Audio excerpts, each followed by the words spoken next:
Disclaimer. This video is for fun only. No bullying intended. PS. Subscribe to my YouTube channel, please.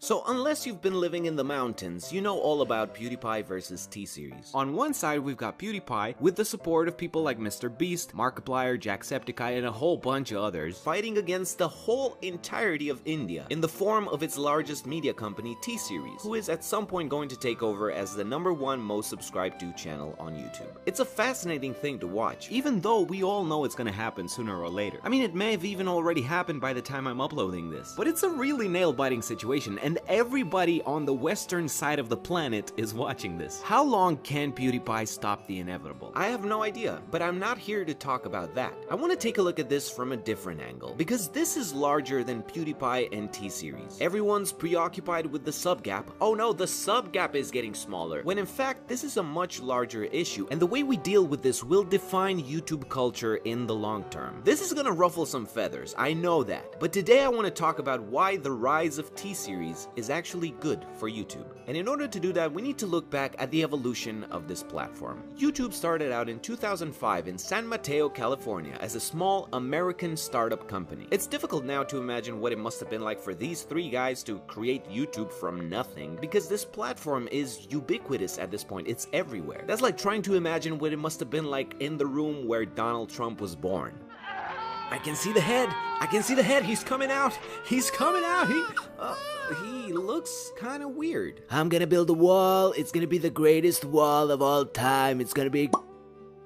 It didn't take too long for YouTube to catch on. It was bought by Google, and it quickly became one of the largest content-sharing platforms on the internet. The timing of this was very important, because YouTube came up as the internet was going through this sort of puberty phase. So I guess you could say that YouTube was one of the pimples popping up on the pubescent face of the internet. So nowadays, as the internet hits a state of maturity, as well as YouTube along with it, foreign ecosystems are developing all over the world. YouTube does not belong to America anymore. It does not belong to English-speaking countries, and it hasn't for quite a while. For example, in Romania, there's somewhere between 15 and 20 channels with over 1 million subscribers, and none of them speak English, except, of course, for your boy. And the same goes for any other country with access to the internet, or I should say, unfiltered access to the internet. Because I spent a month in China last year, and I had this conversation with someone, and they were like, so what do you do in life? And I was like, oh, I make YouTube videos. And this girl in her early 20s was like, what's that?